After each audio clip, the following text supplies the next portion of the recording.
the Iggy Show, and today we're talking about national defense. So to start off the show, I want to juxtapose the divergent paths the two major geopolitical actors in the world, China and the United States, are taking. China is strengthening. The United States is, at best, stagnant.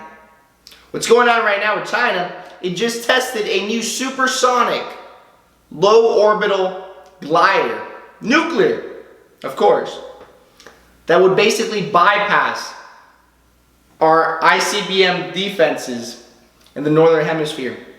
Traditionally, intercontinental ballistic missiles that would have been launched from Russia, North Korea, China, any of those bad actors on that side, would have been detected.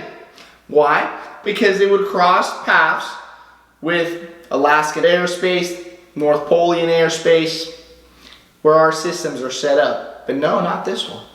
No. What China's doing, it's reviving an old technology from the Cold War and enhancing it. What is that, you may ask? FOBS. So FOBS stands for Fractional Orbital Bombardment System. Basically, like I said, what would happen is a rocket missile would be sent up into space. It would orbit the Earth partially on a low orbit. And then when it reaches, not the North Pole, but the South Pole, where we don't have our defenses set up, you know. Notice I picked Chinese chess pieces. Chess, not checkers, mofos. So, what would happen? They launch it, goes around, woo, in outer space, through the South Pole, and then, its intended target, BAM! That stuff happens. Yeah.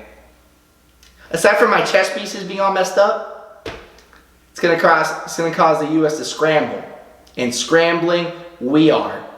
General Frank Kendall of the U.S. Air Force announced on September 20th. In the Airspace and Cyber Conference, he announced that we have to modernize now. China can attack us from space.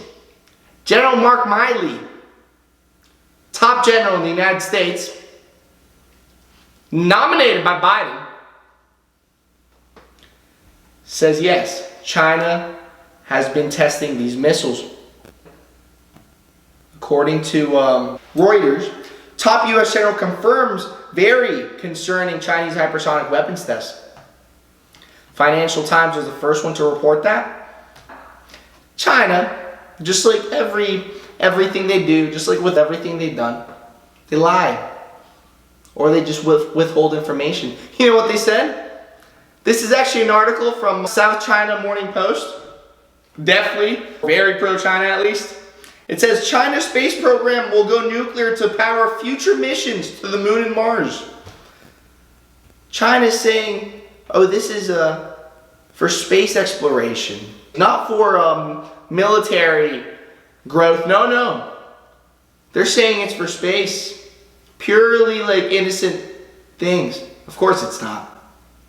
What are they trying to do? They're trying to get our attention away from Taiwan. Why is that? China wants to expand. They've been expanding. They've been, here, this picture I'm going to put up on the screen right now by The Guardian. You know, it says, China has claimed sovereignty over the waters within what it calls the 9-dash line. But The Hague, the world court, it's basically, it doesn't have jurisdiction over the anarchical system the world is, obviously, but it's a world body that sets up a court in The Hague to prosecute disputes between nations. The Hague has found that it has no legal basis, and that China is simply doing this illegally. But who's going to do anything against China? Obviously not Biden. Has Biden been toughening up? No. You saw his disastrous exit from Afghanistan. He gave away $85 billion in assets that were being paraded by the Taliban. Still some American citizens and our Afghan allies that are still there. But guess who's coming in? The Chinese. The Chinese want to expand their influence. They're gonna make deals with the Taliban.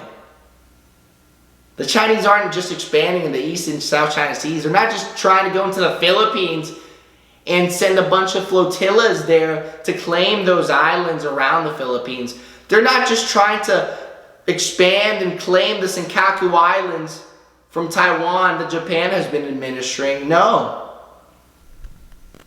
Japan is calling out for help. Their defense minister, Nobuo Kishi, has said, and I quote in The Guardian, China was attempting to use its power to unilaterally change the status quo in the East and South China Seas. Right now we've got a bunch of countries that check China in little parts. Not really in direct alliance to us. Some of them are. But they just check China in their own way. The Philippines has administration of certain islands. Japan administers certain islands. Taiwan, it's its own nation. Not part of China. India has the Kashmir, but China's been encroaching in every one of those little places.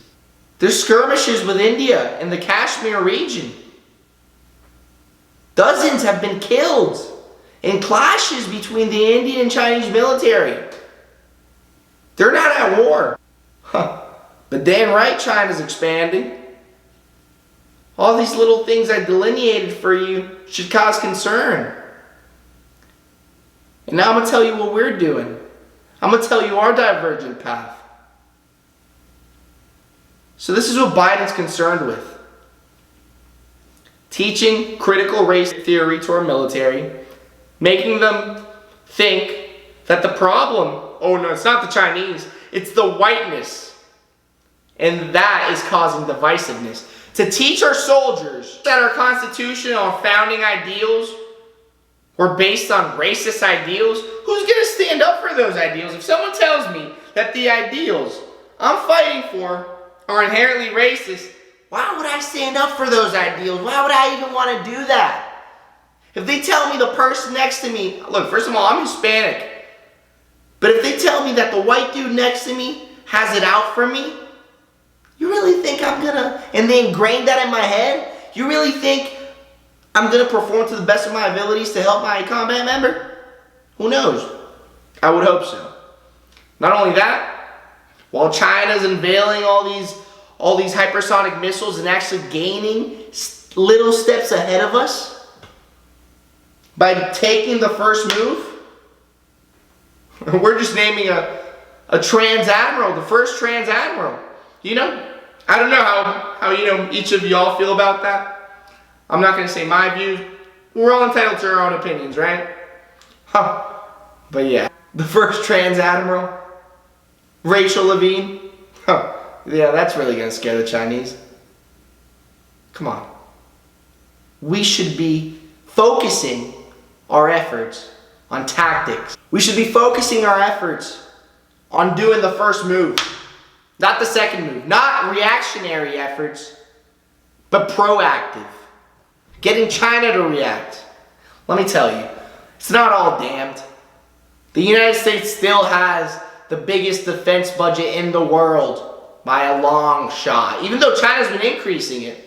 Even though China's been growing their military slowly, modernizing, just with this hypersonic missile example I just showed you.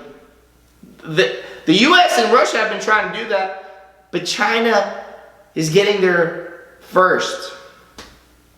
Just like the Sputnik moment, people say. General Mark Milley, Biden's nominee, said, hey, this might be not far off from a Sputnik moment, where back in the 50s, plenty of US satellites were blowing up when Russia actually put one on space and then a human on space. So they took the lead. China's taking the lead. But fear not, we got the man on the moon first. And fear not, we're going to get back to this. America's resilient. We all agree on that. Doesn't matter if Republican or Democrat, we're going to step ahead. Biden has been doing some things. It's not all bad. He made an alliance with Australia and the UK called AUKUS. Basically what it does is to check China, and what they're going to do is they're going to arm Australia with nuclear submarines. It's a very exclusive club that Australia is going to join, and it's purely to check China. Why? Because if we have that little window that touches the southern hemisphere and where Australia is, we've got something on China. But it's not enough. It's not enough when China's trying to distract us with this FOB system, fractional orbital bombardment system, from the real thing, their influence. They're trying to take back Taiwan. China, Beijing, calls Taiwan a province of theirs when Taiwan's its own nation. That's dangerous. We got to back these people up, because if we don't, next thing we know, China's going to absorb that. Next thing we know, China's going to absorb the Kashmir if we don't help India. Next thing we know, the Philippines are going to lose jurisdiction over a bunch of islands. Next thing we know, China's going to be able to revive and then control the Silk Road, a road that passed from East Asia through the Middle East and then later on to Europe. Why? Because now they're going to try and go into Afghanistan. Since we left, they're going to come to deals with the Taliban. That's what's going to happen. Not only that, China's putting a bunch of bases throughout the Indian Ocean. They're trying to do maritime Silk Road. So we better watch out. What we need is to check China not only in the air, not only in the land or the sea, but in space. China right now has a robotic arm and a satellite that can disable other satellites of other nations. Can you believe that? So if we somehow come up with some technology in space, China can just move its satellite, orbit it around, and disable ours. Disable the Brits, the Australians, and then keep doing what they're doing. There's a nuclear arms treaty in space. It's called the Outer Space Treaty of 1967. It prohibits nuclear arms in space. But you know, we can't really rely on others to keep that treaty. We can only rely on ourselves. What we can do is start building technology. Put our brightest minds, put our money in something people made fun of Donald Trump for doing, Space Force. They made it into a joke. But guess what? It's not a joke, because the Chinese are doing this. Now they're beating us. Maybe instead of politicizing the whole thing and laughing it off, maybe take it seriously. If we're the first to do something, then we're taking the first move. I'm moving my knight so I can threaten two pieces at once. But if I stay stagnant, next thing I know, I'm going to have the Chinese queen and their rook threatening my king, Washington, D.C. I don't want that. So we have to be proactive. We got to put our money behind our brightest minds, get the best technology, and then be not one, not two, not three, but 4 steps ahead of the Chinese. I'm not going to allow the American people to sit behind. No, I'm going to tell you guys what we should do, and if anyone dearest will listen to me, then good. And I can help my country with this. All of us should be writing to our senators, our representatives, because battles are going to be won in space.